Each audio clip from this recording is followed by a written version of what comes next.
Hello YouTube friends, Dr. Teresa here. Lately I have been receiving a lot of questions from viewers and subscribers. Thank you so much. You're going to notice that some videos are going to be coming out that are more specific, answering the questions that I have been receiving. Today's question comes from Crown Tail Half Moon, and he asked that I share my current brine shrimp hatching process. And that is a really great question because my process has evolved over the past year, and I feel like I'm at a place where things are working very well for me right now. So that's what this video is going to be about. It is going to focus on what my current process is for hatching brine shrimp successfully. Please keep in mind that I'm speaking specifically in the context of hatching out brine shrimp for raising dwarf seahorses.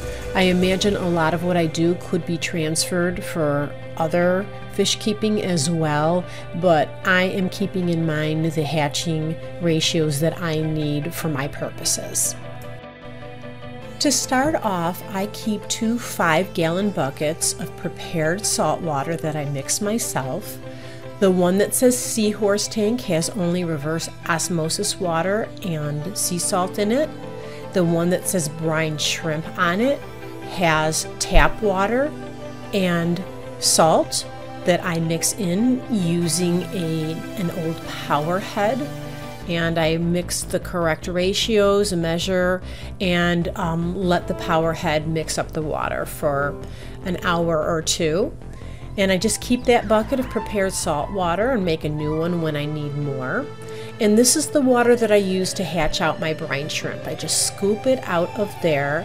I don't notice any ill effects of using tap water versus reverse osmosis water. And this is the vessel that I put the prepared salt water in. It is a hatcher that I got from Brine Shrimp Direct, and I want to give them a quick shout out because the one that I had bought from them had cracked, and after some discussion about my care process, they determined that I qualified for a replacement. So thank you, Brine Shrimp Direct. So this is the vessel that I mostly use now because I can hatch out large amounts of shrimp. And here it is. I'm getting ready to pour the water in. I take off the protective cap and the little rigid tubing that goes in there. And I wanted to show you that there is a nozzle at the bottom that allows the flow of water to come out, and then you just turn it to keep the water in, and I really like that when it comes to harvesting the shrimp. So now I've closed the valve and I'm ready to pour my water in. That container I'm using, that pitcher, it's about a 1/2 gallon, so I use almost a 1/2 gallon, and I can hatch a lot of brine shrimp using that much water in there. I don't fill it to the top because otherwise all of the brine shrimp will stick to the lid. Here's a container with brine shrimp eggs in it, and it's labeled because I keep it in the refrigerator and I don't want it to get thrown away or mixed with other things. Inside of the container I keep a couple of scoops, one that came with the brine shrimp eggs, and that scoop I use to add 4 portions into the hatcher. Sometimes I use 3, sometimes I use 4, depending on when I'll need to hatch again or my work schedule. This time I used 4. Once I've added the brine shrimp, I put on the lid that comes with the hatching vessel and insert the rigid tubing into the little hole of that nozzle that I showed you earlier, and then I just plug it in, and you'll notice here that it is bubbling away as it should. You'll notice that I have a bright lamp shining. I have a reptile heat bulb on there, and I adjust the lamp so it is shining on the hatcher vessel, but not so strong that it's going to overheat the shrimp. I wanted to take a moment to point out that I buy brine shrimp eggs in bulk, and again, it is from Brine Shrimp Direct. I don't have any affiliation with them, but they're just a really good source for products that I need for my dwarf seahorses.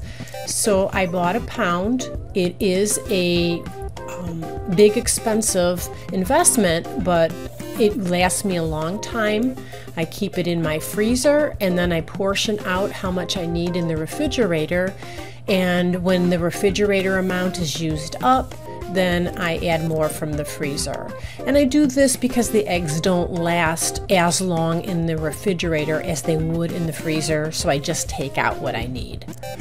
So here's a view of the hatchie cone up close, and it's doing exactly what it should. The eggs are circulating from the narrow bottom.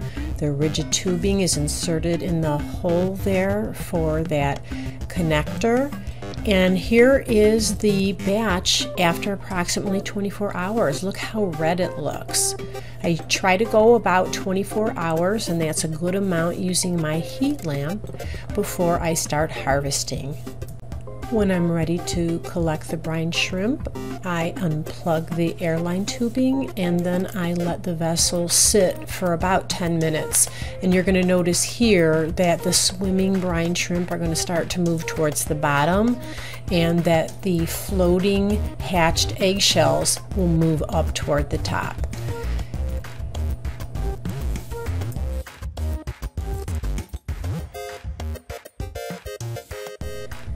After the brine shrimp has had time to settle, I bring the vessel over to a sink and I open up that valve and I let the brine shrimp liquid drain into a 120 micron sieve. And I use that big sieve because it can hold a lot of liquid even if the liquid is passing through slowly. So I let it drain until just about the end there, and you can see that I have the hatched shells, empty shells, still floating at the top, and mostly the living swimming brine shrimp are towards the bottom. And when I get to the end or near the bottom, notice I take the sieve away because I really don't want to catch all of those empty shells. Once I finish draining the hatching vessel, I rinse the sieve very well because a hatching process for brine shrimp is very, very messy. It generates a lot of bacteria mess. And then I take a fresh, clean, empty pitcher, and I'm going to pour the contents of the sieve into the pitcher. And I do need to rinse the sieve a little bit just to get that brine shrimp down there. Once I have everything moved into the pitcher, I then pour the contents into another sieve. And because it's a much smaller volume of water, I can pour those remnants into the sieve, and then I take that sieve and I put it into a little creamer dispenser or pourer. You can see here I'm returning back to my bucket of prepared salt water for the brine shrimp, and I'm getting another half-gallon container, and I'm putting a large amount of water in there, maybe filling it about halfway. And then I'm going to pour the contents of the shrimp into my hatching dish. I actually use it as a separator more often than I do an actual hatching dish because it does such a nice job, and hatching with just the dish alone doesn't give me enough brine shrimp for my large herd. So you can see there's a center with a mini sieve in there, and when I take off the lid you can see there is a baffle, a circular baffle. And those rings, or the baffle rings, they are going to do their magic with the separating. You can see here why I'm using that little creamer dispenser, because it's just easier to pour into the hatching dish with that little spout. So after I pour, I rinse the creamer with some of that prepared salt water for brine shrimp just to rinse it off. And then I get the pitcher of water that I just filled about halfway, and I start to pour in the center, and I'm going to pour it towards that bottom line. That's the stopping point. So I pour into the center, and I try to pour slowly, not too fast, because I don't want the hatched shells to go over the top of the baffles and then completely defeat the purpose of using the separator. Okay, so I've been pouring, and I'm just about at that line I pointed out. Everything is separated from the middle, and I put the lid on, and here's a close-up of the center. Right after I put the lid on, I adjust my lighting so it's shining but not too direct, and within a few minutes the live brine shrimp are gathering in the center. What I do then is I take that little mesh sieve that's in the center, shake out the water, and when I have the extra water out, I put it under a very gentle stream of water to rinse that brine, and I add that directly to the tank then. Because this brine shrimp is just recently hatched, I'm not that concerned that I haven't had a chance to enrich it yet. I leave that little mesh out, and I let the brine shrimp continue to accumulate with just the lid on with no net, and you'll see that we are getting brine shrimp built up again. In the meantime, I rinse my pitcher and my sieve very well. I give it a little spray of very diluted bleach water, rinse them off and dry them off and put them away for future use. And you can see I've been letting the hatching vessel sit there with warm water that also had just a tiny bit of bleach spray in it and some hydrogen peroxide, and I let it sit for a little bit. I take the lid out along with the rigid tubing and put those on a towel to air dry. And then I'm going to wipe down the inside of the vessel with a paper towel, because not only do I want to get the moisture out, I want to get it sort of squeaky clean so that I know any buildup or film that is inside of there gets removed. You'll notice that I leave the valve open, and that's because I want the vessel to completely air dry, and that prevents a buildup of bacteria when you don't allow moisture to build up. When I'm finished cleaning, I put the vessel back in my little hatching area, and by that warm light it will continue drying thoroughly.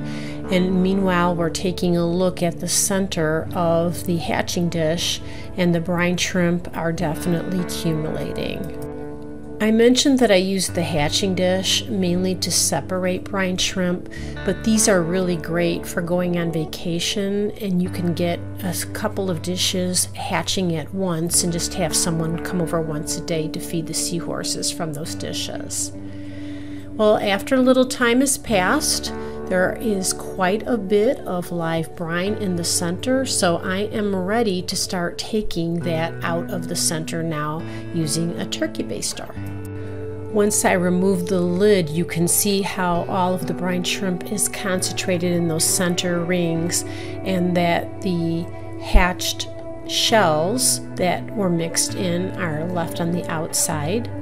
And I just take my turkey baster and I draw from the center, and you'll notice the water level going down, and I just continue that process until I can't get any more out of the center.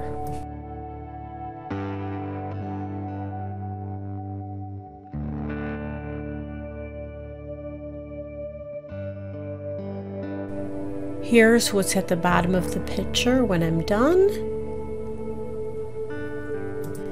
And then I fill up the hatching dish again with water, pouring into the center very carefully as I did the first time, and I pour up until the fill line. And even though I got most of the brine shrimp out, we're going to see that more will go into the center. So I put the little mesh net back into the center and then put the lid on and just leave the light shining on it. I take the brine shrimp that I collected with the turkey baster and pour it into my small sieve again. And I always like to rinse my brine shrimp anytime I work with it, even if it was just hatched and rinsed, just because there's so much bacteria in the whole process. Anything I can do to prevent excess bacteria getting into the tank is just a good thing. So I'm getting the brine shrimp that might have been left inside of the baster out by using freshly poured water, and then this is water that's just rinsing out the inside of the pitcher. Then I take my old hatching device, which I use now as an enrichment vessel, and I take some more water from my brine shrimp bucket of prepared seawater, and I pour out the brine shrimp into my hatching vessel, and then I top it off. So that's just a base with a 2-liter bottle attached to it, and I just use some old hosing to hold the hose up in place so that it doesn't fall down and accidentally drain. When I'm finished, I rinse off my mesh net very well under some warm water, and then I dip it in my container of water that has a drop of soap in it, and then rinse it again, and it's just another way to sanitize safely. Then I return the enrichment vessel to the hatching area, and then I hook it up with the air pump so that is circulating, and then I add enrichment to it so the brine shrimp is more nutritious. But you can see even after I cleaned everything up and come back, there's more brine shrimp in the center, and that's pretty typical. So it's about a couple hours later, it's already nighttime, and you can see the tank is dark. I have my robe on, you can see in the reflection, and maybe 2 hours later, look, that mesh is filled again. So I use the same process. I rinse it off or shake it until the water comes out. Once again, I put it under a gentle trickle of water, shake the excess water out, and then I add it directly into the enrichment vessel because it has been sitting for a little bit and it's already nighttime for the seahorses, so I'm better off to just add it to the enrichment vessel, so it's going to be more nutritious, that brine shrimp, for them by morning. And here it is the next morning, and there's still brine shrimp coming, and that happens. Sometimes brine shrimp is still swimming to the center, or some unhatched eggs hatch and go to the center, but up to about 48 hours I'll continue to get brine shrimp in the center. Well, that is my process for hatching brine shrimp. I hope that you found this video helpful. It was a step-by-step guide of exactly what water I use, the steps I take to hatch and sort my brine shrimp, and the measures I take for cleaning the equipment, which I do after every hatching. I hatch about once every other day or once every 2 days, using 3 to 4 scoops, depending if I have a late night at work or not, works really great for me. Well, I hope you found this video helpful. I appreciate you watching, and please feel free to reach out if you have other suggestions for video topics. Thanks so much for watching, and take care.